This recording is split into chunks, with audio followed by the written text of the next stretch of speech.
राम प्रकाश जी की टीम ने आज वंदे मातरम का ये विशेषांक विष्णु शंकर जैन जी की वर्षगांठ के अवसर पे निकाला है। आपको और आपकी टीम को बहुत बहुत धन्यवाद। Thank you. मित्रों, पुष्पेंद्र कुलश्रेष्ठ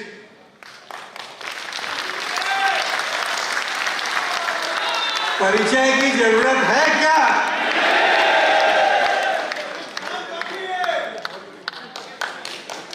हमें आपको जगाने वाले, झिंझोड़ने वाले और जो जिस भाषा में समझता है उस भाषा में समझाने वाले पुष्पेंद्र कुलश्रेष्ठ।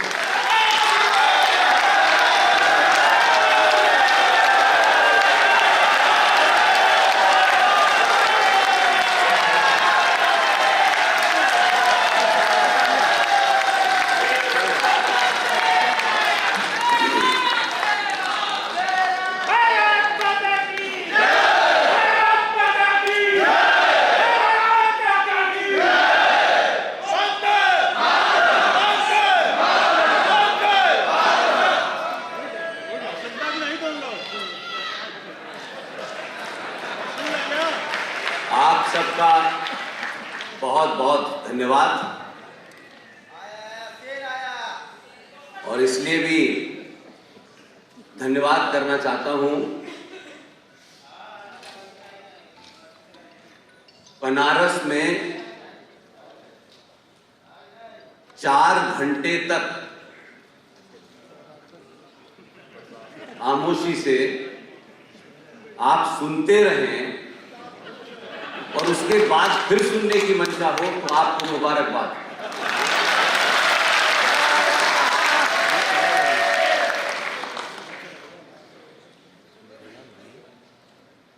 जितने भी हमारे साथी, खासतौर से आरएसएन सिंह साहब, सुशील पंडित जी, पवन सिन्हा साहब, आप सोचिए कि इन सब के बोलने के बाद मुझे बोलना है।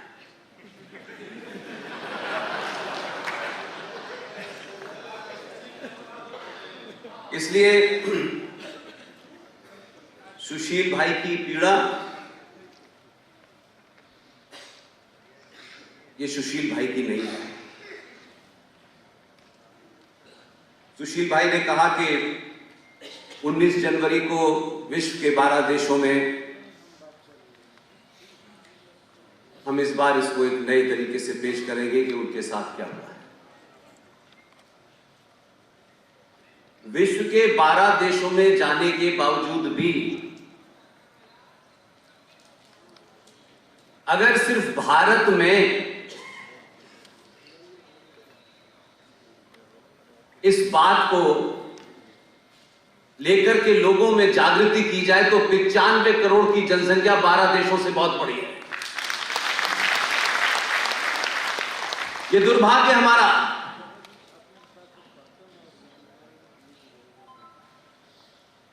सौ साल पहले, 200 साल पहले, 1000 साल पहले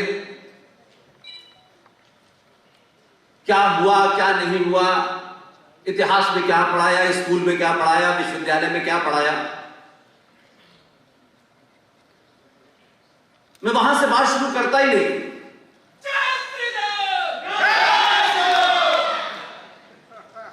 सैंतालीस के बाद से हमारे साथ क्या हुआ, कभी उस पर भी चर्चा होनी चाहिए। इसलिए आज ये पहला ऐसा प्रोग्राम है जो सतीश भाई और उनकी पूरी टीम ने इसे तैयार किया। लेकिन मेरा एक आग्रह था उनसे कि ज्यादातर जगह पे मैं और कर्नल आरएसएन सिंह साथ जाते हैं। इस देश में पिछले 10-11 साल में कोई 700 से ज्यादा सभा कर चुके हैं। हमने कहा था कि क्योंकि बनारस का मामला है और बनारस में सिर्फ प्रोग्राम करने हम लोग नहीं आए, इसलिए जिन जिन लोगों ने पूरे देश में हमारी सभाएं रखी,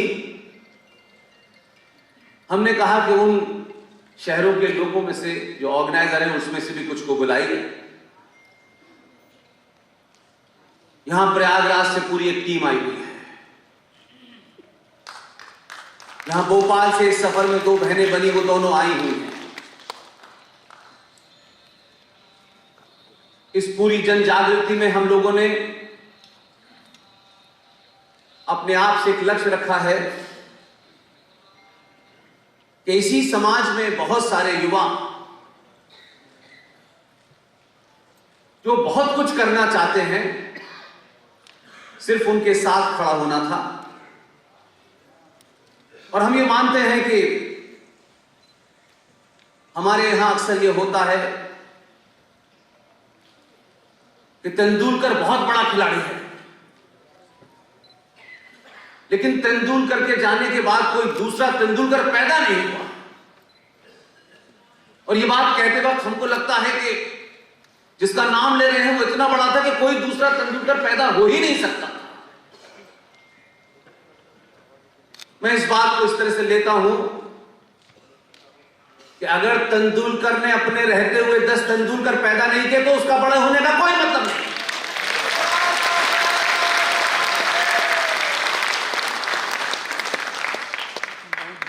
इसलिए जम्मू में आपके बीच में हमारे एक युवा साथी विशाल गुप्ता बैठे हैं। उत्तराखंड से रूबल पडलिया साहब यहां आए हैं। गुना से शेरा राजपूत आए हैं। ये अपने अपने शहरों में अपने सीमित साधनों के साथ लड़ रहे हैं। अब क्योंकि 5-4 विद्वान बोल चुके हैं, तो जो जो कुछ छूट गया है उस पे मैं सीधी टिप्पणी कर देता हूं। विष्णु शंकर जैन साहब, मेरे ख्याल है कि पिछले साल इसी हॉल में एक प्रोग्राम था, तब शायद पहली बार उनको आपने सुना होगा। और आज विष्णु शंकर जैन बनारस की गली गली में जाने जाते हैं।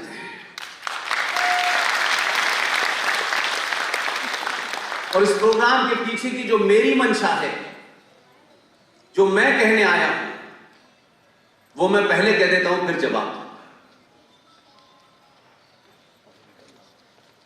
इस युद्ध में जो कोर्ट के अंदर लड़ा जा रहा है,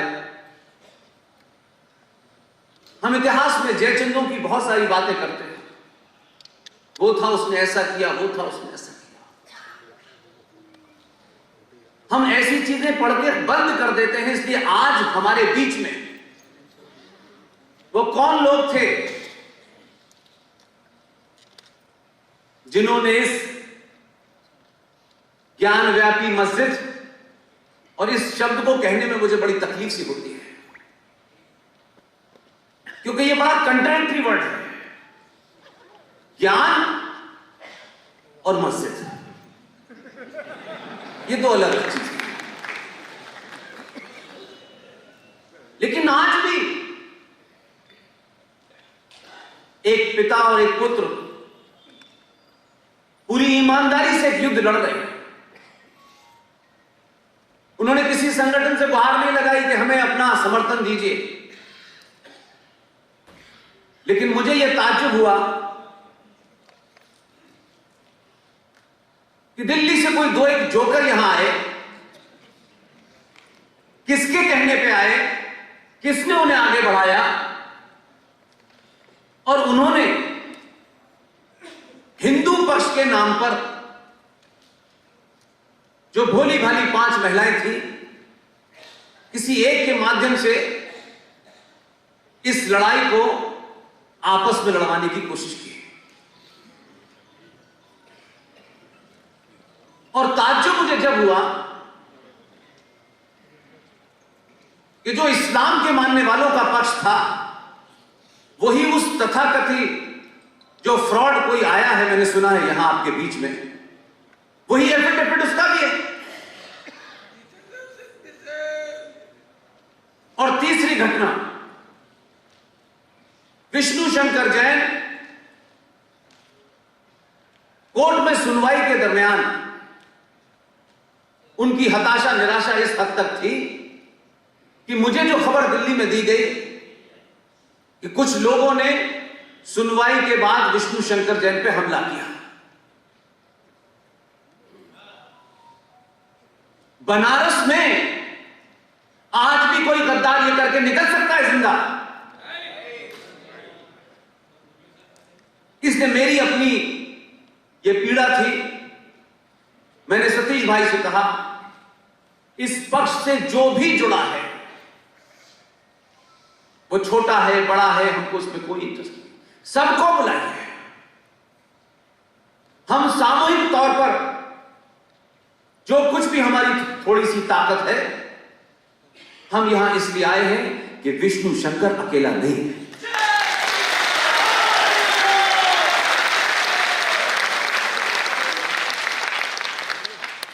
यह हमारा दुर्भाग्य है कि हमारे इतिहास के बारे में खासतौर से सुशील पंडित जी ने बहुत कुछ कहा, लेकिन एक अजीब सी स्थिति है हमारी कि हमको यह प्रूव करना पड़ रहा है कि यह शिवलिंग है। जो इतने लंबे साल से आज तक यह नहीं मानने को तैयार कि जमीन गोल है, वो कहते हैं चपटी है। उन्हें हम अपने तर्कों से, लॉजिक से समझाने में लगे हैं कि ये फुब्बारा नहीं है, ये बाबा विश्वनाथ है। और इसलिए हम दीवार से सर मार रहे हैं। अब इसको बहुत लंबे फिलॉसफी में नहीं कहा जा सकता है। कल पत्रकारों ने भी प्रवोक किया तो मैंने बोल दिया, और आपके सामने बोल रहा हूं। जो लोग 1400 साल से अपने साइज का पजामा नहीं बना पाए, वो फुब्बारा बनाने की बात कर रहे हैं।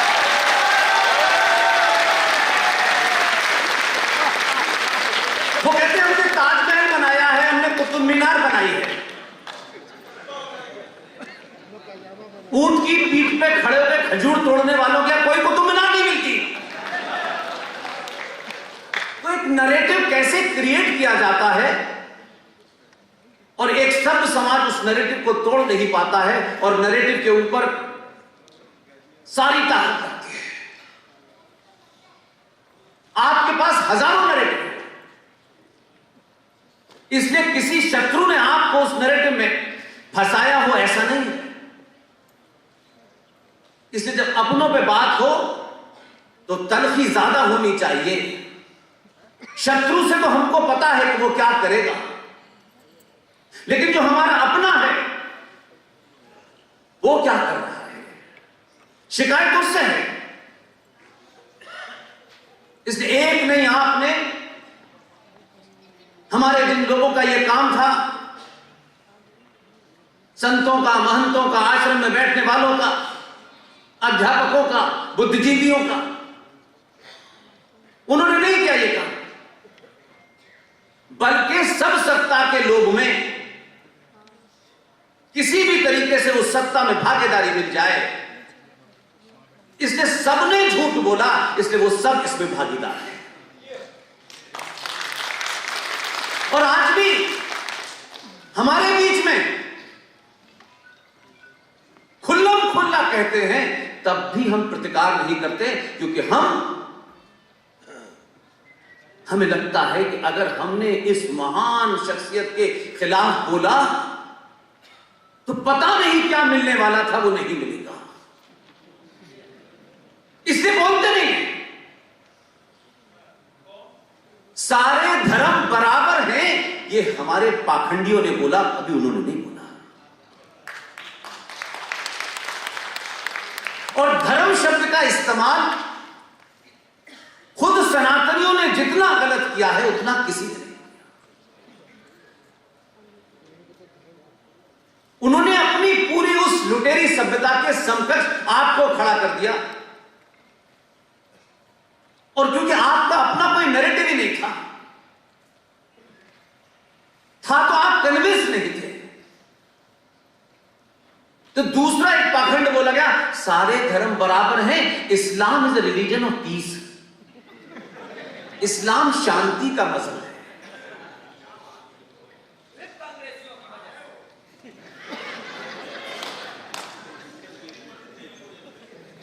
देखिए, ये माफ कीजिएगा भाई साहब, ये अपनी कायरता और कमजोरी और लालच को छुपाने का है कि नेहरू ने कहा, ये मान लिया। नेहरू पिताजी थे आपके। फिर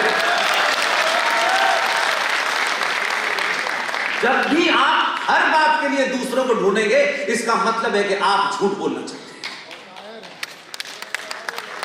क्या इस देश में सावरकर का नैरेटिव नहीं था? या स्कूल की किताबों से पढ़ने के बाद ही आप ज्ञानी हुए? जो हमारी भूमिका है, मैंने अपने कभी डिस्कोर्स में दूसरों को जिम्मेदार नहीं ठहराया। बहुत आसान काम है। अभी सुशील भाई ने अलीगढ़ का किस्सा सुनाया, मेरी पैदाइश वहीं की है। आज के भारत में हमारी और आपकी आंखों के सामने अगर इतिहास लिखा जाएगा तो हमको भी लोग वैसे ही बुरा भला कहेंगे जैसे आज हम यहां खड़े होकर कहते हैं। और ना कहें, इसलिए यह रास्ता चुना है कि अपनी भूमिका में अदा करें। इतिहास तय करेगा कि हमने क्या किया।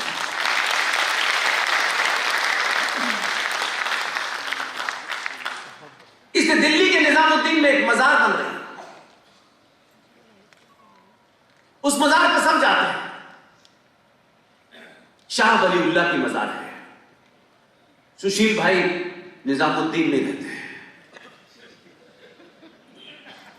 उस शाह वलीउल्लाह ने भारत में इस्लाम स्थापित करने के लिए यहां पर मुसलमानों के साथ क्या हो रहा है उसका बदला लेने के लिए शाह अब्दाली को खत लिखा कि आप भारत आइए।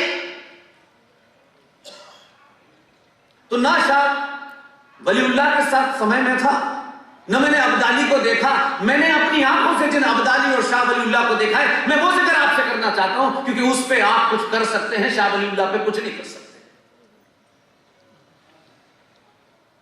दिल्ली राज का माइनॉरिटी कमीशन, उस माइनॉरिटी कमीशन का एक चेयरमैन आईएएस मुसलमान, उसने चिट्ठी लिखी 10 इस्लामिक देशों को।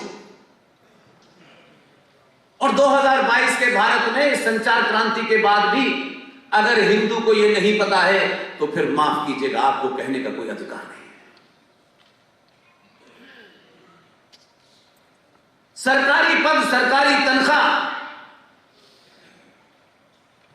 उसने खत 12-13 देशों को लिखा कि भारत में एक हिंदू हिटलर यहां आ गया है जिससे मुसलमानों को बहुत खतरा है। आप लोग अपने सत्ता का इस्तेमाल कीजिए। हम उसे उस पद से नहीं हटा पाए। यह 2022 का भारत है। यह राजनीतिक दल, वो राजनीतिक दल, उस पार्टी ने क्या कहा, इस पार्टी ने क्या किया, यह खेल में हिंदू फंसा हुआ है। ना इतिहास से सीखना चाहता है, ना अपने बराबर में जो हो रहा है उससे सीखना चाहता है। इसलिए मुझे जब मैं सुशील भाई को सुनता हूं, देखता हूं, सुशील भाई एक एक शब्द में कई कई हजार बात करते हैं। दुख है मुझे इस बात का। मेरा कैरियर 1988 में शुरू हुआ है और 89 और 90 की घटना अगर इस तथाकथित आजाद भारत में अगर कश्यप ऋषि की धरती पर उसके वंशजों का नरसंहार हुआ और पूरे भारत को उसकी खबर नहीं लगी भाई साहब, तो आपको ये बताने के लिए कि 32 साल पहले उनकी पूजा पद्धति और उपासना के कारण उन हिंदू पंडितों का नरसंहार हुआ, इसके लिए आपके लिए एक फिल्म बनानी पड़ी, तब देश को पता चला ये हमारे सोने की पराकाष्ठा है।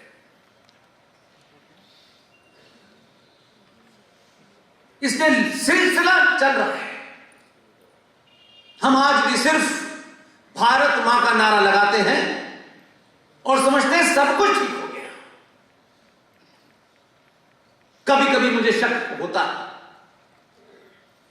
कि कम से कम आज के दौर में अगर कोई सनातनी हिंदू को मूर्ख बना रहा है तो आपके अपने बना रहे हैं। अदरवाइज हमारी जरूरत नहीं थी, छोटी मोटी नौकरी करके घर चलाते थे, हम भी वही रहते हैं। और कोई हम मर्जी से आ गए हो ऐसा भी नहीं है। हमको किसी शक्ति ने यह करने के लिए भेजा है। और हर दिन हमको लगता है कि हमारे अंदर इतना सामर्थ्य नहीं है कि हम 3-3, 4-4 घंटे बोलते रहे, लेकिन बाद में लगता है कि कोई शक्ति है वो करा रही है, हम उसे ईमानदारी से कर पाए, यही हमारा सिर्फ प्रण है। इसलिए आज भी सच को सच अगर सनातनी हिंदू नहीं कहेगा तो ध्यान रखिएगा, जो लोग बार बार ये कहते हैं, हमारे बुजुर्ग कहते हैं, राजनीतिक लोग तो मानता हूं कि वो तो झूठे होते हैं, उनको ये कहना ही होता है क्योंकि उनकी मजबूरी है कि दुनिया के लोकतंत्र के अंदर अगर नेता झूठ ना बोले तो फिर वो नेता कैसा। इसलिए कि लोकतंत्र में आपको वोट लेना होता है और वोट लेने के लिए आपको झूठ बोलना ही पड़ता है। इसलिए मैं सत्ता और सरकार से कभी सवाल नहीं करता, क्योंकि हम जिस पद्धति पे चल रहे हैं उस पद्धति से हमारा दर्द दूर होने वाला नहीं है। इसलिए कि हम ये समझते हैं कि सरकार के पास ही सारे दुखों का हल है। हमने एक छोटी सी चीज को इतना बड़ा बना दिया है क्योंकि हम अंदर से कहीं ना कहीं लालची हैं।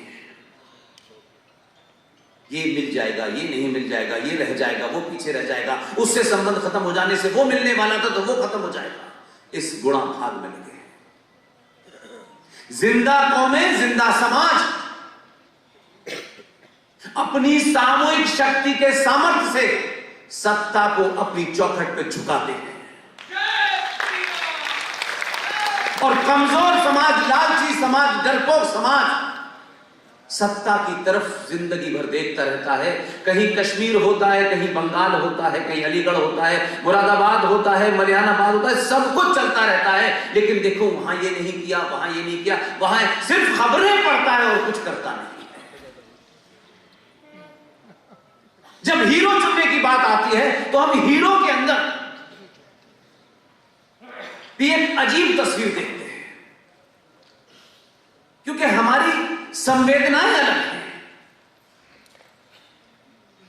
इसलिए कितना कन्वर्जन हुआ, किस लेवल पे हुआ, जो सुशील भाई कह रहे थे, लेकिन आज भी तो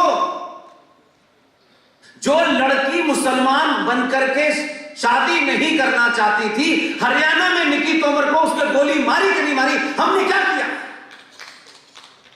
क्या प्रक्रिया है हमारी सरकार है ये कह के सो गए। कहीं अंकिता हो रही है, कहीं रूपेश पांडे हो रहा है, कहीं अंकित शर्मा हो रहा है। हम कर क्या रहे हैं? खबरें पढ़ते हैं और फेसबुक के माध्यम से,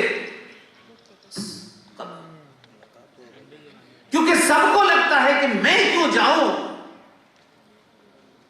मुझे तो अपने बेटे को, बेटी को पढ़ाना है और उसे आईएएस पीसीएस बनाना है और फिर उस व्यवस्था में से अपने बच्चे को लूट कर सामान सिखाना है। हम सब अपनी मार्कशीट को अच्छा बना करके अच्छे पद पे बैठना चाहते हैं, विदेशों में चले जाना चाहते हैं,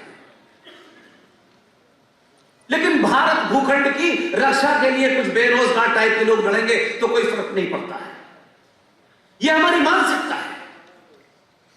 हम भारत में रहते हुए भी अपने घर की रक्षा करने में असमर्थ हैं,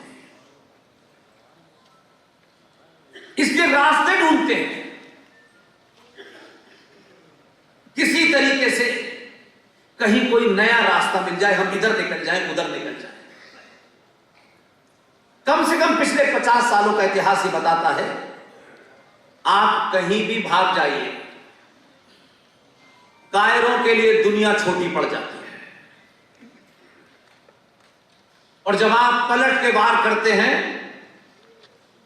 और आपको चुनाव करना होता है कि कबूतर उड़ाने वाला चुनना है या चीता उड़ाने वाला चुनना है, तो दुनिया को लगता है कि थोड़ा थोड़ा बदलाव आ गया है।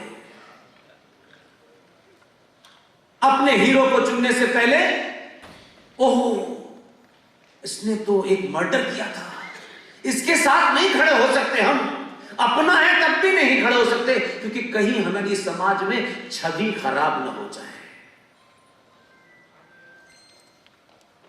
ये बीमारी है। और हम किससे लड़ रहे हैं?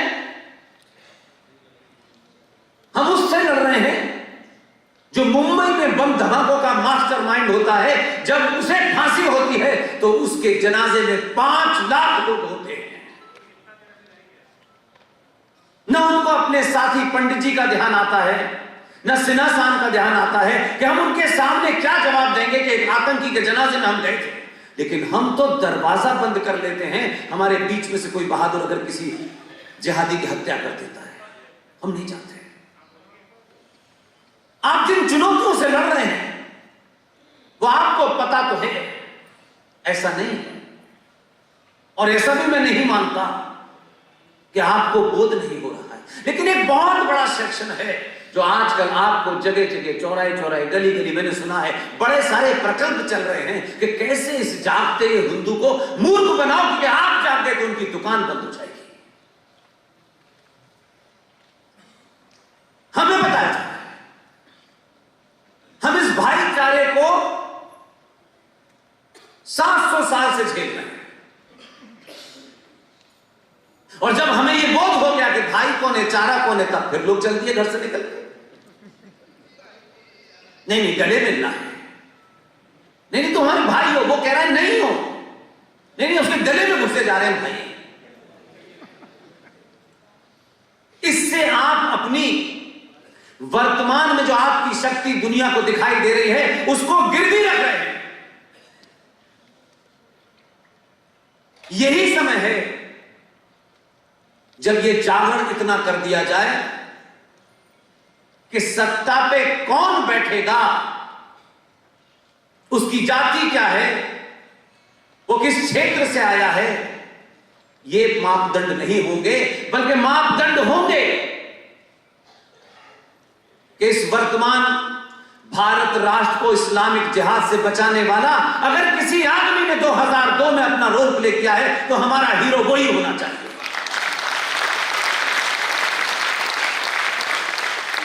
इसलिए पब्लिक डिस्कोर्स में इंटेलेक्चुअल खासतौर से संपन्न परिवारों के लोग इन बातों पे ताली बजाने से भी कतराते हैं। कहीं वीडियो में कोई देख न ले कि ऐसी बात पे आप भी ताली बजा रहे थे, क्योंकि उन्हें तो इस्लाम भाई के घर पे सेवैयां भी खानी है।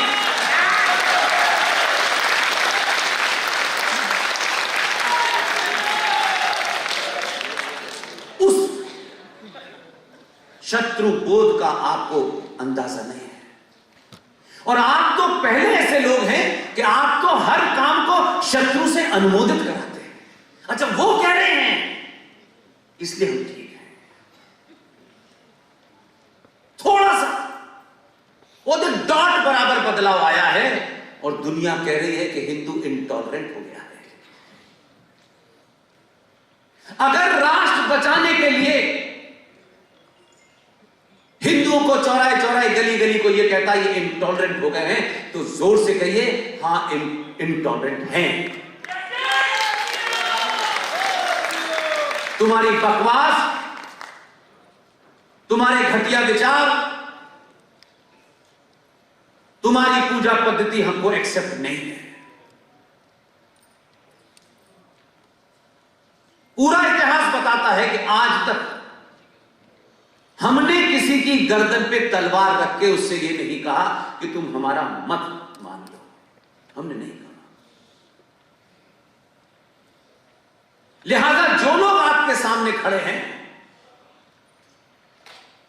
वो है कौन? ये वाला अच्छा है, ये वाला मॉडरेट है, ये थोड़ा सा कट्टर है। ये परिभाषाएं हमने अपनी कायरता को छुपाने के लिए गढ़ी है। जो कुरान मजीद को मानता है वो उसामा बिन लादेन ही बनता है। इसमें ये वाला वो वाला कुछ नहीं होता।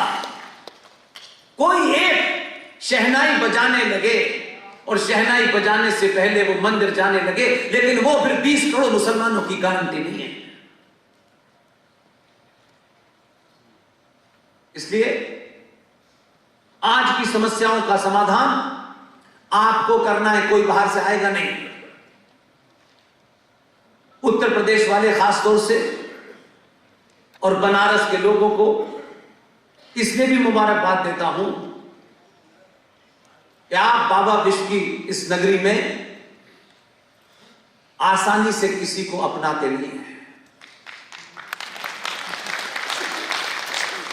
क्योंकि यहां के जीवन की शैली कुछ और है। यहां अच्छे अच्छे की नहीं सुनते लोग,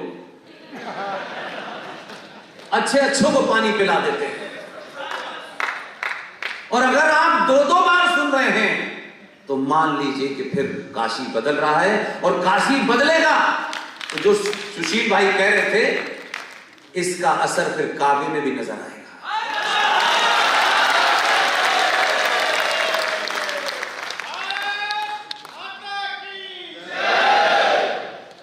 जो भारत माता की जय का नारा लगाए, अच्छी बात है, कोई बुरी बात नहीं। ये कोई पॉलिटिकल पार्टी का जलसा नहीं है। जो भारत माता का नारा लगा रहा है अपने घर जाए और जाके ये पता करे कि ये भारत माता 15 अगस्त 1947 को 21 लाख लोगों की लाशों पे आपको मिली थी। कायर लीडर और कायर समाज ने 47 से लेकर के 2020 तक 29 राज्यों में हिंदू माइक्रोस्कोपिक माइनॉरिटी हो गया है, लेकिन भारत माता का नारा लगा है। जब आप ये नारा लगाते हैं तो हजारों लोग समझते हैं कि भारत माता सुरक्षित है, कि भारत में बैठ के लोग नारा लगा रहे हैं, लेकिन उसके नीचे आपकी जमीन खिसक गई है। हमारे और आपके बीच में से निकल के जाने वाले लोग चोगा कोई भी पहन ले, इतिहास लिखा जाएगा तो उनको माफी नहीं मिलेगी। और हम उन लोगों में अपना नाम नहीं लिखाना चाहते कि हम उनका नाम बताना नहीं चाहते कि जिस बीमारी के लिए 75 साल का एक युवा पुरुष, 35 साल का उनका बेटा, जिन चीजों की लड़ाई लड़ रहा है, ये औरंगजेब और बाबर ने नहीं की थी। ये औरंगजेब के खिलाफ लड़ाई नहीं लड़ रहा है, ये बाबर के खिलाफ लड़ाई नहीं लड़ रहे। ये भारत की संसद, उस संसद में बैठने वाले वो लोग जो ये कहते रहे हैं कि हम तुम्हारे हैं, इस संस्कृति के हैं, और हम और तुम्हारे बीच में एक ही रिश्ता है कि तुम भी हिंदू और हम भी हिंदू। उनकी गिनती चाहे 10 थी चाहे 117 थी, मैं ये मानता हूं आग अगर यहां लगी हो तो चौराहे चौराहे चिल्लाएंगे और बनारस में लोग 5-5 घंटे बैठ के सुनेंगे। इससे कसूरवार बाबर और औरंगजेब नहीं है। उनको जो करना था कहे वो दुनिया में यही किया, कोई नई बात नहीं है। उस इतिहास में जाकर के अब कोई फायदा नहीं होना है। इतिहास में जाइए, 1991 में भारत की संसद में किस पार्टी के कितने एमपी थे, आज गूगल है, सर्च कर लीजिएगा। उन लोगों की क्या भूमिका थी जब प्लेसेस ऑफ वर्शिप एक्ट बन करके पास हो रहा था? क्या 91 के बाद वो एमपी आपके बीच में वोट मांगने नहीं आया, एमएलए वोट मांगने नहीं आया? वो समाज के तमाम सारे ठेकेदार जो सुबह से शाम तक हर चीज पे अपना प्रवचन देते हैं, उन्होंने आपको बताया कि हमने जिनको भेजा था हिंदुत्व की भट्टी से निकल करके ये भारतीय जनता पार्टी के लोग जाएंगे। उनसे पूछा कि जब ये कानून बन रहा था तो आपके मुंह पे ताला लगा हुआ था क्या? आप उस कानून को बनने से नहीं रोक सकते थे, समझ में आता है। लेकिन बनारस में क्या किसी चौराहे पे या उस पप्पू की दुकान बंद हो गई थी, वहां पे आके तो बोल सकते थे, अपने लोगों को बता तो सकते थे कि ये जघन्य अपराध हुआ, मैं रोक नहीं पाया, लेकिन इस घुटन से मैं मरना नहीं चाहता हूं, ऐसे ऐसे कानून बने, हम कुछ कर नहीं पाए। हमने तो आज तक सरकार से न कुछ कहा, न सरकार से कोई मांग की, न ये कहा कि सरकार ये करे न करे। हम जानते हैं सरकार कैसे चलती है, हम उस तरफ आ गए। तो ये सवाल नहीं पूछा जाना चाहिए कि 91 में प्लेसेस ऑफ वर्शिप एक्ट बन गया, हम खामोश बैठे रहे। बन गया, रख गया, अब याद आया। सत्ताओं की अपनी मजबूरी हो सकती है, मैं उसमें भी नहीं जाना चाहता, लेकिन विपक्ष में बैठकर अगर विवाद थी तो लोगों को बता तो देते हैं। बनारस की गली गली में 50-30 साल पहले यह सवाल तो खड़ा होता कि यार ऐसा नहीं हो गया, हमने तुमको भेजा था कि तुम हमें बताओगे, लेकिन तुमने अपने स्वार्थों के कारण अपने ही समाज को नहीं बताया। और एक आध जघन्य अपराध हुआ हो तो बन मान भी लोगे। 1993 क्या हुआ? नेशनल कमीशन फॉर माइनॉरिटी बना इस देश में। हमने आरटीआई डाल के पूछा, जबकि ये माइनॉरिटी कमीशन जो बना है इसका बेसिस क्या है? What are the basis to describe X और वाई इज ए माइनॉरिटी? सरकार की आरटीआई में जवाब दिया कि इसका कोई बेसिस नहीं है। और माइनॉरिटी कमीशन का करोड़ों का बजट है, और उसमें 35,000 पारसी, 1.5% सिख, 3% ईसाई और वगैरह वगैरह करके 17% मुसलमान माइनॉरिटी है। The second largest majority of this country is getting benefit of national commission for minority, क्योंकि वो माइनॉरिटी में है। और हम इतने अपॉलोजिस्टिक हैं कि माइनॉरिटी का मतलब 1.5%, 1% नहीं था, 17% थे, क्योंकि एजेंडा उनके लिए था, बाकियों के लिए नहीं था। हम चुप बैठे रहे। 1995 में जब ये वक्फ बोर्ड आया, उसमें जो अमेंडमेंट हुए, किसी ने क्यों नहीं बताया आपको? क्या जिम्मेदारी नहीं थी? और अगर नेताओं ने नहीं बताया तो समाज में जो लोग काम कर रहे हैं उनको बताना चाहिए था। फ्रांस में क्या हो रहा है, जर्मन में क्या, दुनिया जमाने की आपको पता है, घर में क्या हो रहा है ये नहीं जानना चाहते। इसलिए हम अपनी दुर्दशा के लिए खुद जिम्मेदार हैं। और 2022 में भी हम किन बुनियादों की तरफ बढ़ रहे हैं, और ये बात बनारस में कह रहा हूं, कॉन्शियसली कह रहा हूं। विपक्ष ने आपको नहीं हराया, सनातन विरोधी हताशों ने आपको नहीं हराया। अपने सीने पे हाथ रखिए और बताइए कैसे कोई आदमी 303 सीट से 264 पे आ गया। ये चिंता मनन नहीं करना चाहिए, आ गया बस, इससे खुश हैं। कौन लोग हैं जिन्होंने ये किया?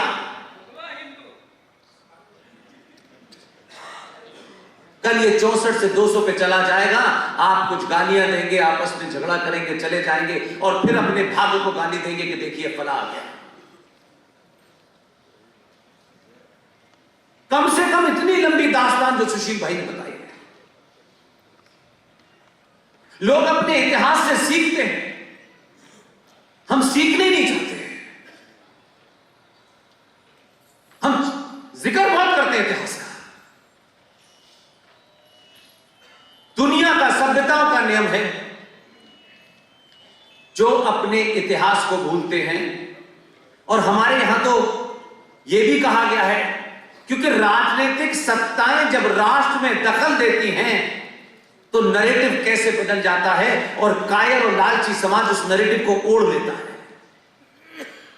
कुछ लोगों की सुविधा हुई तो भारत सेकुलर हो गया,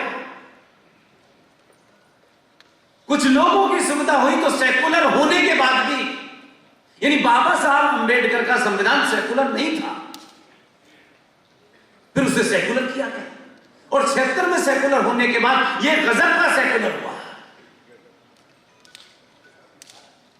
संविधान सेकुलर है, लिखित में सेकुलर है, लेकिन माइनॉरिटी कमीशन भी यहां है, 5,500 करोड़ का सच्चर कमीशन भी यहां है, मुस्लिम एजुकेशन बोर्ड भी यहां है, वक्फ बोर्ड भी यहां है, पर्सनल लॉ बोर्ड भी यहां है।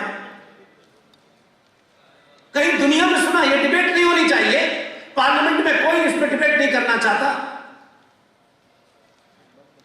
जो बात हरिशंकर जैन साहब ने कहा कि आर्टिकल 30 के तहत पहले से ही आपने गड़बड़ कर रखा है, यानी पिछले 70 सालों में आपका अचीवमेंट यह है कि भारत के संविधान में जो कुछ आपके पूर्वज थोड़ा बहुत ठीक ठाक करके गए थे, आपने 70 सालों में इस चाटुकारिता के चलते, दलाल नेताओं के चलते एक पैरेलल व्यवस्था खड़ी कर दी है। अब हमारी सारी ताकत इस पीढ़ी की लगती है कि पहले ये प्लेसेस ऑफ वर्शिप एक्ट का मुकदमा लड़े और व्यवस्था में बैठे हुए लोगों से भी लड़े, और अपने लोग ये समझेंगे बस वो लड़ रहे हैं, हमारा काम क्या है, हम तो ताली बजाएंगे। क्या इन जैसे योद्धा पूरे देश में लड़ रहे हैं? कभी किसी ने पूछा? विष्णु शंकर जैन, क्या तुम अपना कैरियर नहीं बना सकते थे? क्या हरिशंकर जैन को एज ए अधिवक्ता, एज ए एडवोकेट, इनके ज्ञान का लोगों को पता नहीं था, इसलिए बाबरी मस्जिद वालों ने इनको करोड़ों रुपए की पेशकश की थी, हमारा मुकदमा न लो। लेकिन ये नहीं आए, लेकिन समाज ने पूछा, करोड़ों रुपया ठुकराने वाले हरिशंकर जैन साहब, विष्णु शंकर जैन साहब, इस युद्ध को लड़ते में कभी आपको कोई पैसे की तंगी तो नहीं आई है? सिर्फ पूछ ही लेते, ये कभी मांगते नहीं आपसे, और आप पूछते तो पूरे देश में हजारों विष्णु शंकर पैदा हो जाते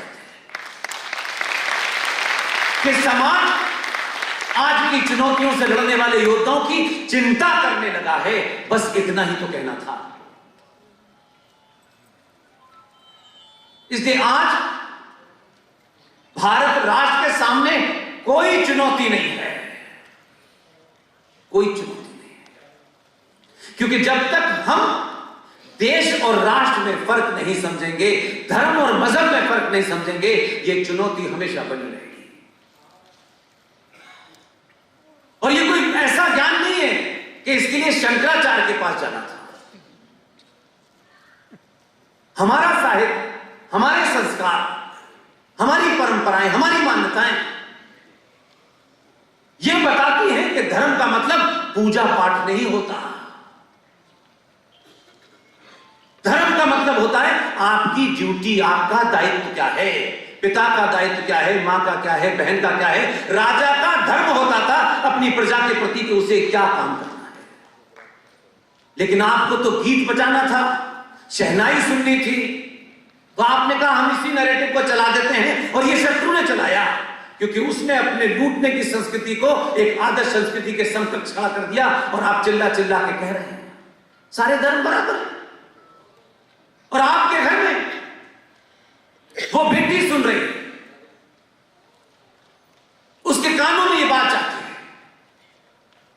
कि पापा भी कह रहे हैं और मम्मी भी कह रही हैं, देखो सारे धर्म शांति का संदेश देते हैं, और वो बेटी जब शांति दूतों के साथ चली जाती है तो कहते हैं घर वापसी करनी है।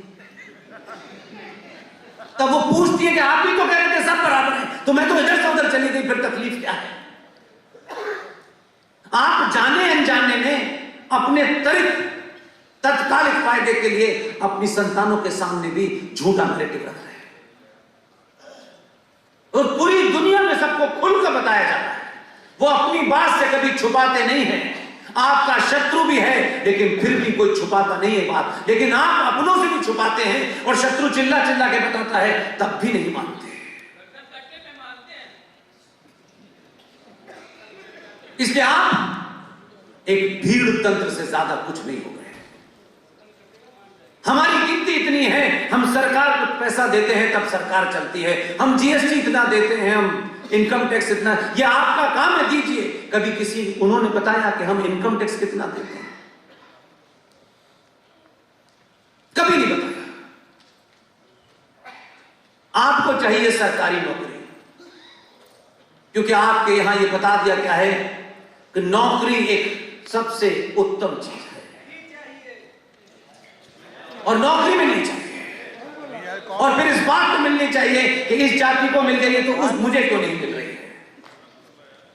अंधी दौड़ लगी हुई है। पूरे भारत की केंद्र सरकार की अगर टोटल नौकरी भी देखें तो 4.5 करोड़ से ज्यादा नौकरी नहीं है। आपने कोई ऑल्टरनेट इंतजाम नहीं किया। आप सोच रहे हैं कि 100 करोड़ हिंदुओं में से सबको नौकरी सरकारी मिल जाएगी। दूसरों ने अपना इंतजाम कर दिया, किसी का इंतजार नहीं किया कि संसद में हमारे 400 एमपी आएंगे तब हम भारत को इस्लामिक राष्ट्र घोषित करेंगे।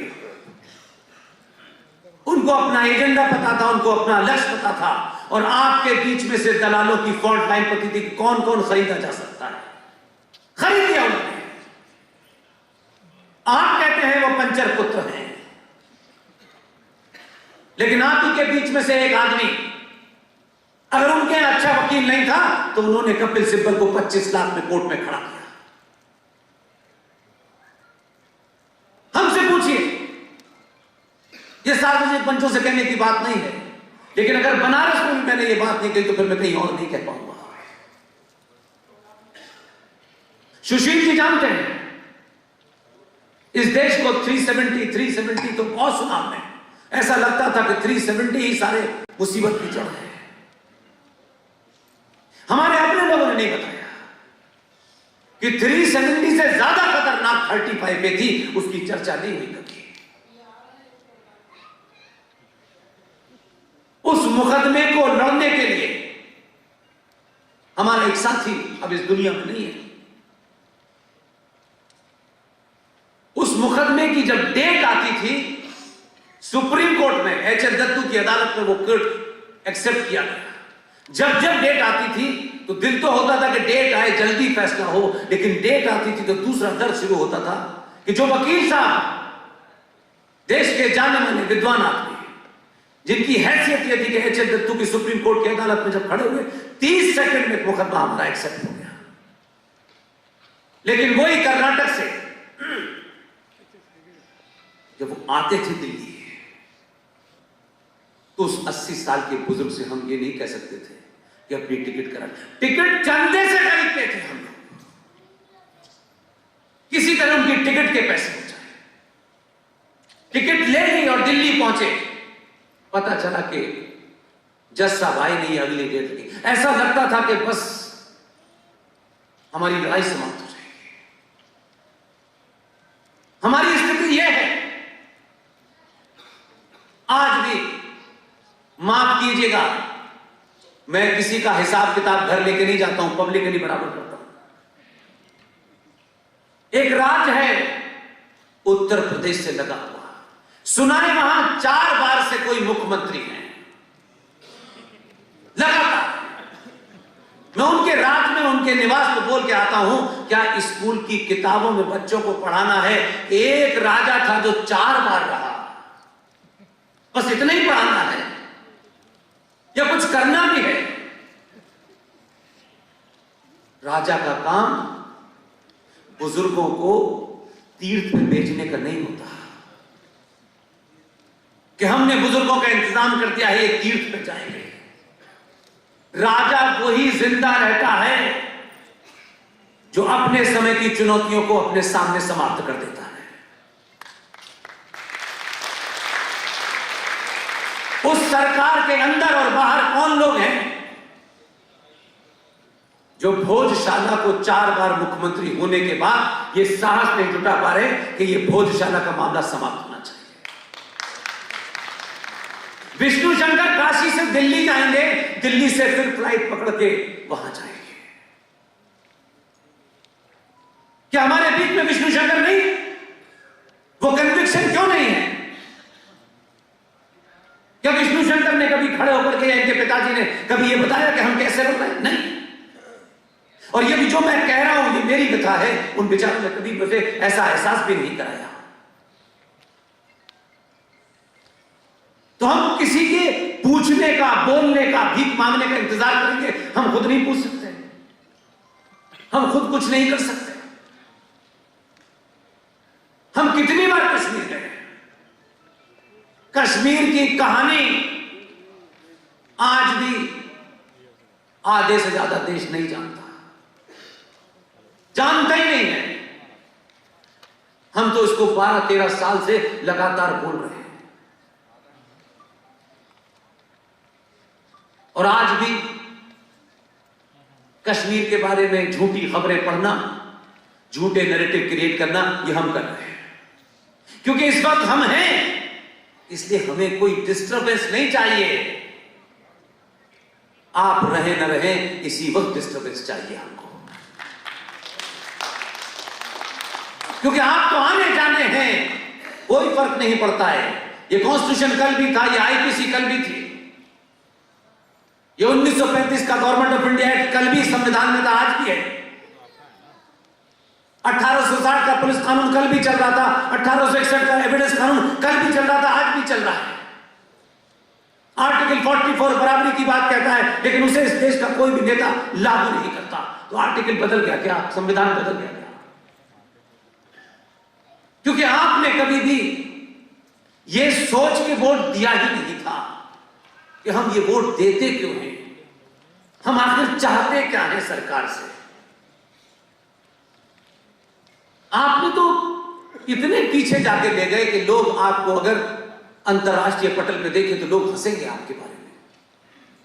भारत की राजधानी दिल्ली है, देश के विद्वान लोग बताए जाते रहते हैं, हर अंतर्राष्ट्रीय मामले पे उनकी नजर होती है, कई सारी विश्वविद्यालय हैं। लेकिन उसी दिल्ली के अंदर 2 रुपए किलो चावल और 2 महीने की बिजली मुफ्त पे आप सरकार में लोगों को बैठाते हैं, आप बैठाते हैं। और उनके अंदर भी, सुशील भाई, उनके अंदर एक आदमी, हम ऐसी चीजें नहीं देखना चाहते। एक आदमी जीत के आया उस 70 विधानसभा के लोगों में से, वो बाकी लोग कहां बिजी हैं? उसने अपना एजेंडा पूरा किया अकेले ने। आपके यहां तो बहुत सारे, किसी से पूछ लो तो वो 10 आपको ज्ञान बता देगा, ऐसा नहीं था, वैसा नहीं।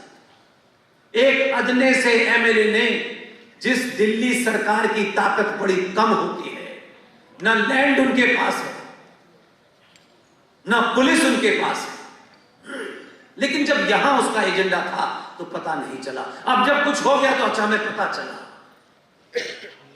वो आदमी दिल्ली वक्फ बोर्ड का चेयरमैन भी था। 270 परिवारों को वक्फ बोर्ड के नियम के अनुसार उसने घर खाली करा के बता दिया।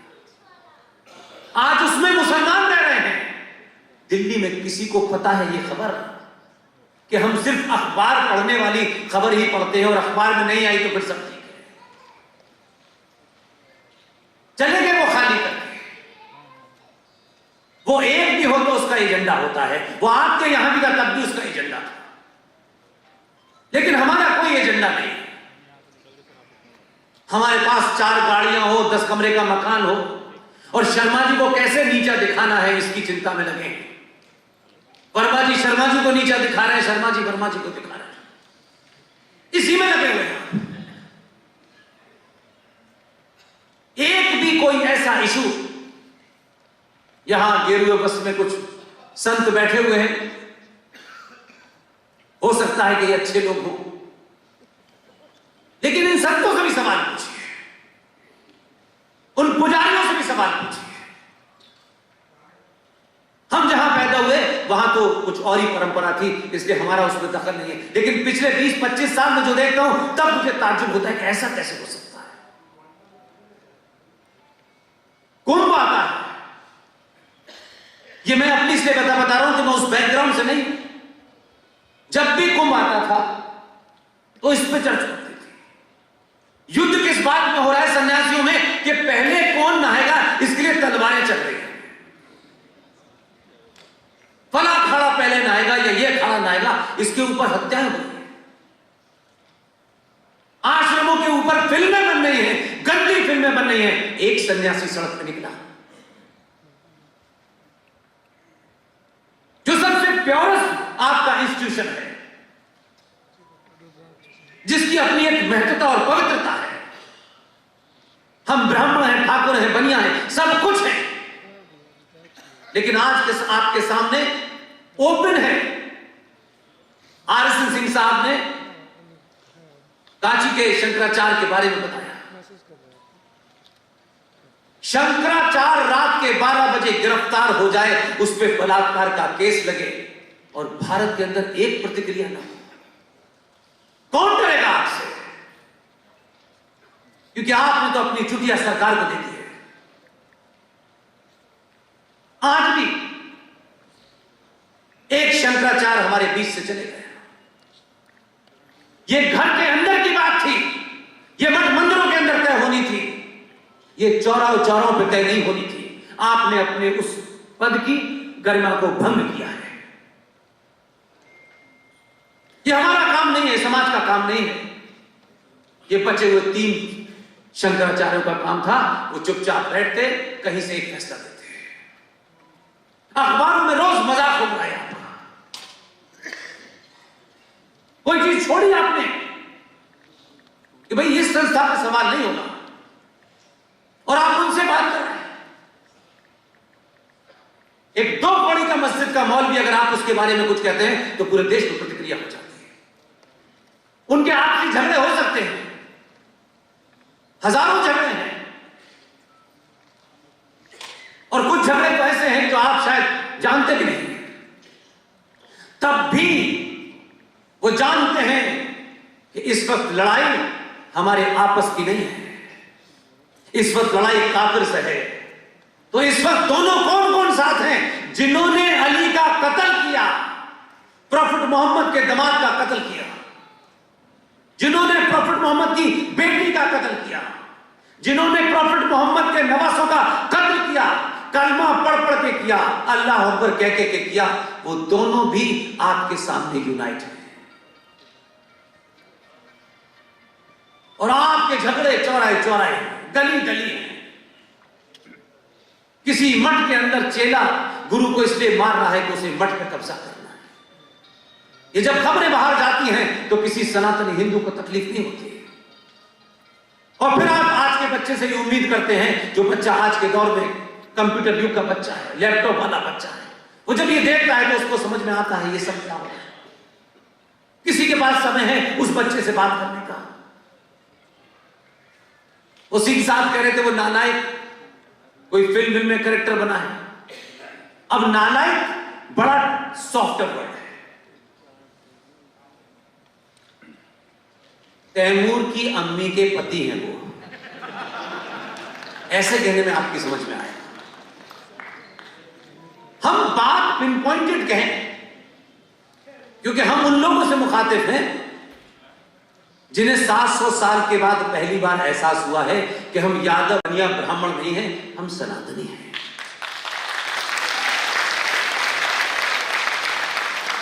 इसलिए यह बदलाव किसी एक पार्टी, किसी एक संगठन की ठेकेदारी नहीं है।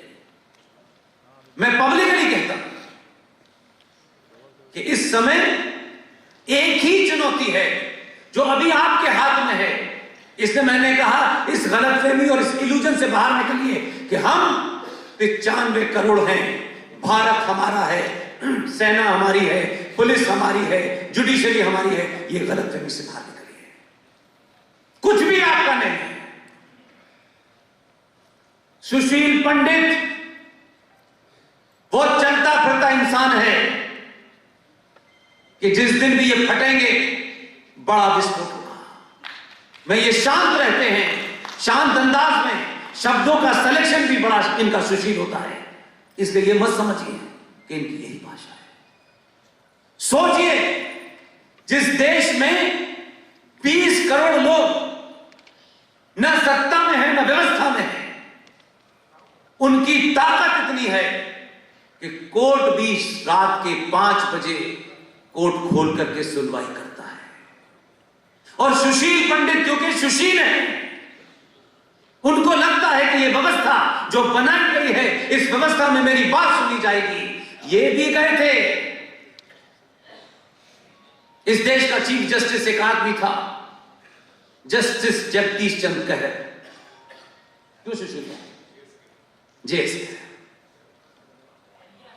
उनके साथ में एक दूसरे महान आदमी बैठे थे। सुशील ने जिस अंदाज में यहां अपना प्रेजेंटेशन दिया, उससे भी शांत भाव से कहा कि हम चाहते हैं कि जिन्होंने मेरी बहन बेटी मां के साथ बलात्कार किया है, मर्डर किया है, रेप किया है, घरों में आग लगा दी है, वो सड़कों पे जिंदा घूम रहे हैं। कम से कम आप स्टेट से कहिए उनके ऊपर कोई कार्रवाई करें।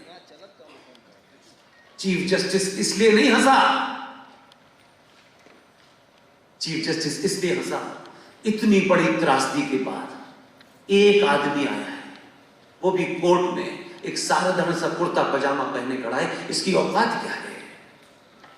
उसने कहा आप पब्लिसिटी के लिए आए हैं? ये सोचिए जरा, अपने दिल पे हाथ रखिए। सब कुछ हो गया है और अपनी आंखों से देख रहा है कि इस देश में जिन लोगों ने उनके मां बाप को मारा है, वो इस देश के प्रधानमंत्री के ऑफिस में बैठ करके उनसे बात करता है। क्या गुजरती होगी भाई? और चीफ जस्टिस ये कहता है कि आपको पब्लिसिटी चाहिए। इनका विनम्र निवेदन था कि अगर हम कोई ना एक्टर हैं, ना हीरो हैं, ना सेलिब्रिटी हैं, हम तो आपसे गुजारिश कर रहे हैं। हंसी और एक बहुत ही सरकास्टिक अंदाज में इनकी पिटीशन रिजेक्ट कर दी।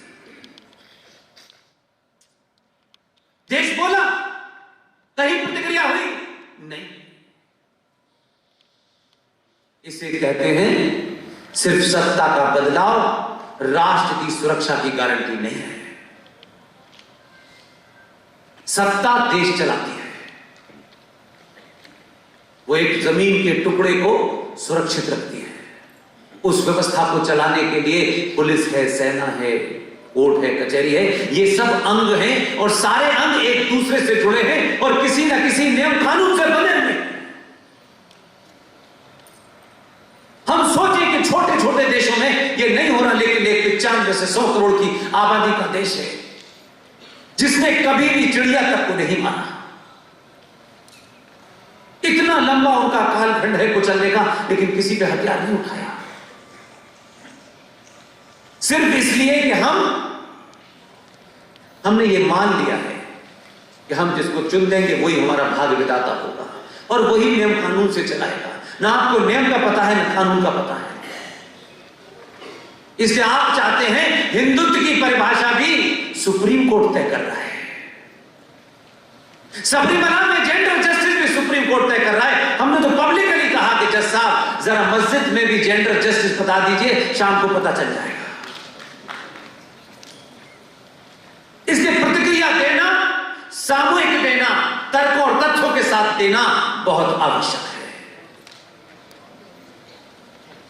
यही वजह है कि पिछले 5-6 साल में जो लोग भी इस देश में कहीं कहीं भी काम कर रहे हैं, उसमें 2 नाम और जोड़ता हूं जिनका जिक्र किया था सुशील भाई ने। और तब तक जब तक इस पे फैसला ना हो जाए, मैं आपका लंबा इम्तिहान नहीं लूंगा। बनारस के लोग 9 सवा 9 बज रहे हैं, 5 मिनट बाद खत्म करता हूं। बोलिए सर, बोलिए आप। अच्छा सर, थैंक यू। अच्छा, मैं तो 5 घंटे से सुन भी रहा हूं और बोल भी रहा हूं।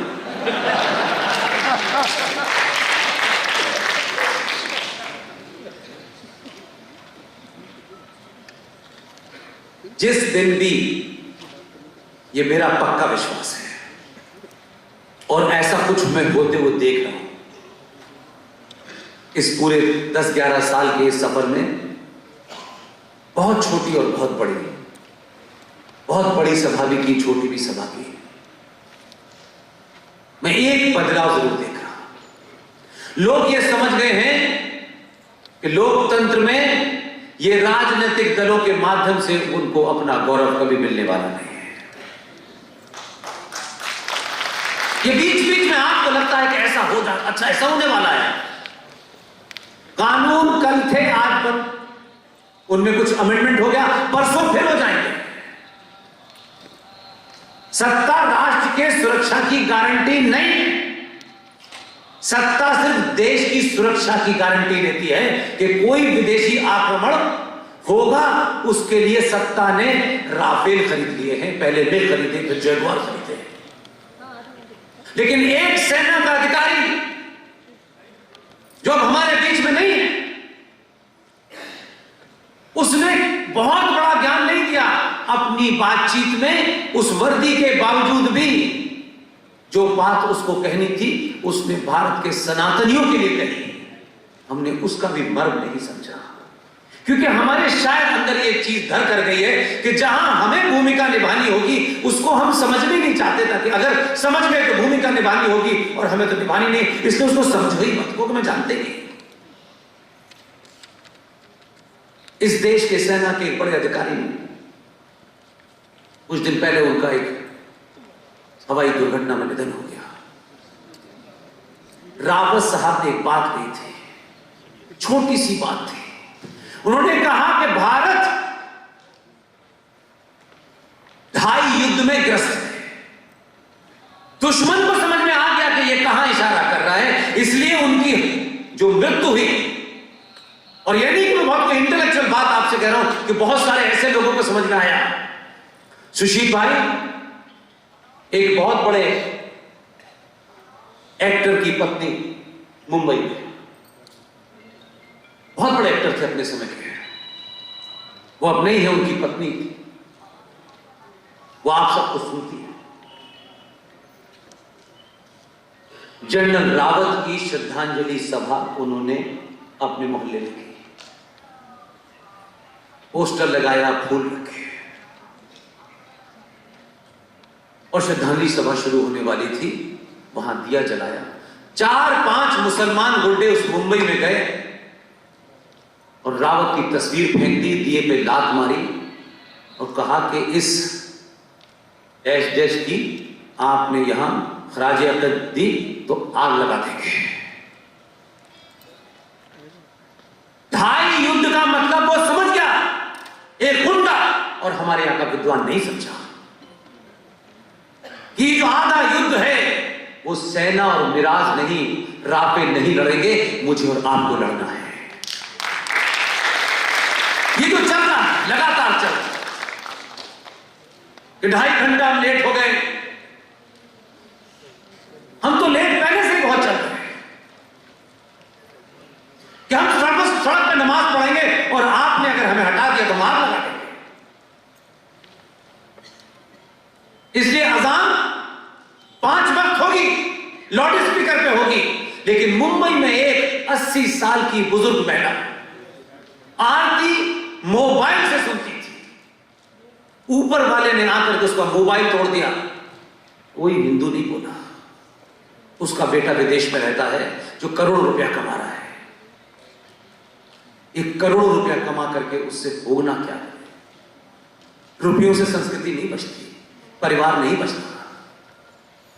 अपने गलेबान में हाथ डाले, हम उनके मदरसों की तो जांच कर रहे हैं, लेकिन हमने 1947 के समय भारत में जितने गुरुकुल थे वो भी खत्म कर दिए, हमने एक गुरुकुल नहीं बनाया जहां हम अपने साहित्य की, अपनी परंपराओं की जानते हैं। इसलिए पवन सिन्हा हमारे बीच में मौजूद है। इन्होंने तो बताया कि इनका तो रिश्ता यहां सीधा सीधा है। मैं तो अलीगढ़ मुस्लिम विश्वविद्यालय में पैदा हुआ, तो मेरा रिश्ता किससे होगा आपको पता है। लेकिन उसके बावजूद भी देखिए, एक पति पत्नी ने, उनका एजेंडा क्या था? एक मेहनत की और एक सामान्य से परिवार से निकल के आए मुरादाबाद के रहने वाले। ये सब बातें मुझे पता चली तो मुझे लगा ये सार्वजनिक इसलिए नहीं कर रहा हूं कि मुझे पवन जी की तारीफ करनी है। ये करोड़ों संत महंत जो 500-500 एकड़ पे अपने आश्रम बनाए हैं, जिस दिन तय कर लेंगे हजारों गुरुकुल बन जाएंगे। पवन जी उस सीमित साधनों में कोई नहीं जानता है, ये और इनकी श्रीमती आज का आधुनिक गुरुकुल चला रहे हैं। दिल्ली यूनिवर्सिटी में प्रोफेसर हैं, वो भी काम करते हैं और गुरुकुल भी चलाते हैं। और वहां जो तैयारी हो रही है, इस भारत को कहते तो हैं कि ये चाणक्य का देश है। चाणक्य के देश में लाखों चाटुकार पैदा हो रहे हैं। मुझे खुशी है कि ऐसे दौर में अपने गुरुकुल के अंदर कुछ चाणक्य पैदा कर रहे हैं। क्या हमने कभी पूछा? इन्होंने तो नहीं कहा कि भाई मुझे सरकारी ये सहायता नहीं मिलती, वो सहायता। इन्होंने जो कुछ था वो करना शुरू किया और बहुत अच्छे तरीके से चला रहे हैं। मुझे तो जब जब दुख होता है जब पता चलता है कि पवन सिन्हा साहब के उस आश्रम के बराबर में कुछ जिहादियों ने एक एजेंडे के तहत एक जमीन थी, उस जमीन पे रातों रात वो सौदा करना चाहते थे। पवन सिन्हा को पता चला। मैं कई बार सोचता हूं अगर मेरे साथ होता तो मैं तो कुछ खत्म ही हो जाती कहानी। पवन सिन्हा को पता चला कि ये आश्रम के बराबर में किसी डेलिब्रेशन के चक्कर में, किसी खास एजेंडे के चक्कर में ये जमीन खरीदी जा रही है। इनके पास एक छोटा सा मकान था, इन्होंने औने पौने में सौदा करके अपनी जमीन को बचाया ताकि जिहादी आश्रम के पास ना आ सके। मंदिर जाएंगे आप, आपके हर मंदिर के साथ आस्था नहीं जुड़ी हुई। ये बनारस के लोगों के लिए नहीं कह रहा, मैंने जो अपनी आंखों से देखा है उसकी बात। आप मंदिर भी अपने काम की हैसियत में कितनी रिश्वत देनी है वो बात करते हैं। अगर इस मंदिर के अंदर हमारी मनोकामना पूरी नहीं हुई तो हम तत्काल नए पे चले जाते हैं। और इतने सब कुछ होने के बावजूद भी एक चांदनिया की जरूरत पड़ गई, वहां भी चले जाते हैं। जय साईं दीपक इस दौर में एक सामान्य परिवार के अंदर कोई बच्चा इंजीनियरिंग कर लेता है, एमबीबीएस कर लेता है, पूरे मोहल्ले में मिठाई बांटी जाती है। लेकिन इसी देश में ऐसे लोग भी हैं। इसलिए मुझे उनसे उम्मीद है कि आज वो लोग जो आईआईटी खड़गपुर के टॉपर थे, किसी से कुछ कहा नहीं, संगठन बनाएंगे फिर चंदा इकट्ठा करेंगे, इससे कुछ नहीं होता। जय साईं दीपक आईआईटी खड़गपुर का टॉपर सब कुछ छोड़ करके सुप्रीम कोर्ट में इस बात की लड़ाई लड़ रहा है कि जो मंदिरों पर हिंदू अपनी आस्था का पैसा चढ़ाते हैं वो सरकार कैसे दे सकती है। ये देश शायद जानता भी नहीं होगा उसको। ये काम जिनको करना चाहिए था उनको मतलब नहीं था। उन्होंने कहा 2 रुपए आ रहे हैं, 2 रुपए से ही। जब तक जय साईं दीपक इस लड़ाई को जीत नहीं जाते तब तक हर मां बहन बेटी भाई पिता से मेरी दरखास्त है, मंदिरों में बूंदी के 2 लड्डू चढ़ा के आए और जो पैसा आपको लगता है कि मंदिरों में चढ़ाना है वो पैसा साईं दीपक जैसे लोगों के लड़ने की उस लड़ाई में डोनेट करते हैं। तब तक तय करें कि वो पैसा नहीं चढ़ेगा और जो पैसा वहां चढ़ता था उस पैसे को इकट्ठा करें और अपने मोहल्ले और कॉलोनी के अंदर ये पूछें कि किस ब्राह्मण का बेटा और दलित का बेटा इस स्कॉलरशिप के अभाव में नहीं पढ़ पा रहा है, ये पैसा उसको देते हैं। कम से कम इतना तो करें, क्योंकि जो बात सुशील भाई कह रहे थे, यही पैसा तो जा रहा है जिससे सच्चर कमीशन का 5,500 करोड़ का बजट चलता है।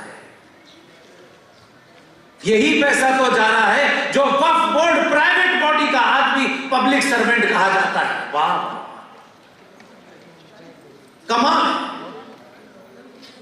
इसलिए लड़ाई एक नहीं है, कई सारे मुद्दे हैं लेकिन मैं एक बात कह के अपनी बात समाप्त करता हूं। ये लड़ाई कोर्ट में हजारों हरिशंकर जैन साहब और हजारों सुशील पंडित जी और हमारे इस बनारस के जो यहां के स्थानीय वकील हैं, ये सब लड़ते रहेंगे। कोर्ट में कोई केस होता है तो चर्चा का विषय बनता है, लोगों को तब पता चलता है कि अच्छा ये बात जो उन्होंने कही थी ऐसी है। ये चलती रहेगी।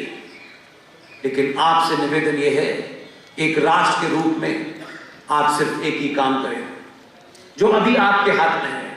उसमें ये मत सोचिएगा कि किसी दुबे का मर्डर इनकाउंटर हो गया है तो सारे ब्राह्मणों का इनकाउंटर हो गया है।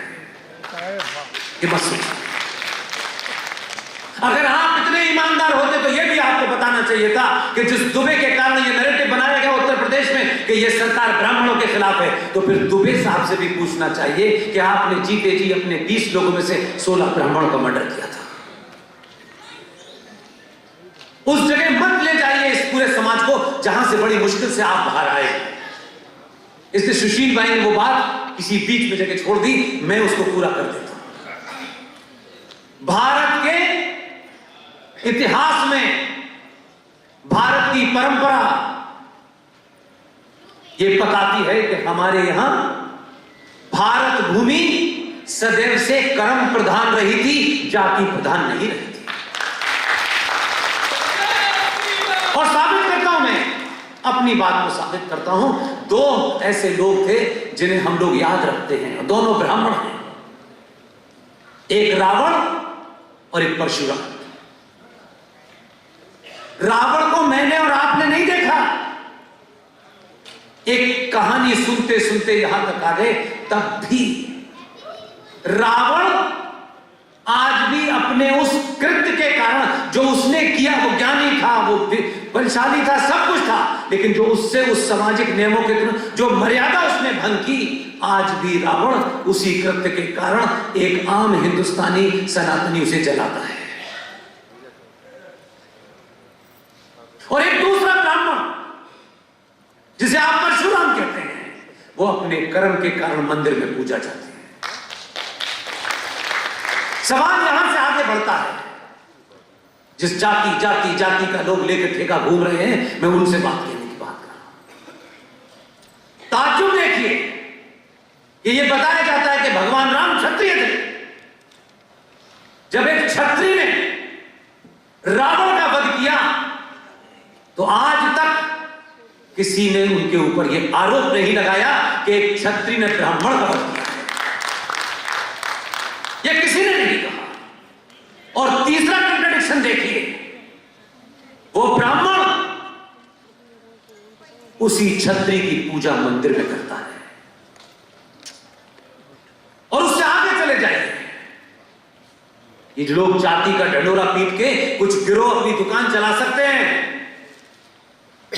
वही ब्राह्मण जो उस क्षत्रिय की पूजा कर रहा है जिसने रावण की हत्या की, वो ये मानता है कि इसने ब्राह्मण का वध नहीं किया, उसके उस कृत्य का वध किया था। और वही ब्राह्मण मंदिर में बैठ करके वाल्मीकि की लिखी रामायण पढ़ा रहा है, शर्मा जी की नहीं पढ़ा रहा। कौन से जातिवाद की आप बात कर रहे हैं? ईमानदार होते तो परशुराम का एक ही बात था, जन्म जाते शूद्र, मनुष्य जन्म से शूद्र पैदा होता है, अपने कर्मों से बनिया ब्राह्मण बनता है। आप कहां से चले थे, कहां गए? कम से कम अपने आज से अहद कीजिए। अगर आपने यहां 5 या 6 घंटे हम जैसे साधारण लोगों को सुनने के लिए बिताए, तो आज से 2 बातें ध्यान रखिएगा। हम मंदिर जाएंगे, मंदिर छोटा हो बड़ा हो, उस मंदिर में पुजारी कौन है हमें नहीं पता। उस पुजारी का घर पता करेंगे कि वो मोहल्ले में कहां है, उसके कितने बच्चे हैं, उसके परिवार का कितना 10,000, 15,000, 20,000 होगा। जब तक आपको लगता है उस पंडित जी का जो उस मंदिर को देखते हैं, उस डिब्बे में नहीं डालना है जिसको सरकार ले जाती है, उसमें बूंदी के लड्डू डाल दीजिए ताकि सरकार ले जाए। उस 20,000 खर्चा, 25,000 खर्चा उस पंडित जी के घर जाइए और उसके घर दे दीजिए और पैसा चढ़ाना बंद कर दीजिए। और हमें से किसी की भी बात आपको तर्कों पे, तथ्यों पे अच्छी लगती हो, इस दौर में एक आदमी तय करे कि आज से मैं ये काम नहीं करूंगा और किसी को नहीं करने दूंगा। इसलिए मैं फिर एक बार अपने उसी स्लोगन की तरफ वापस लौट के अपनी बात खत्म करता हूं। आप लिख सकते हैं तो लिखिए, बोल सकते हैं तो बोलिए, चिल्ला सकते हैं तो चिल्लाइए, और अगर ये तीनों काम करने में असमर्थ हैं तो जो चिल्ला रहा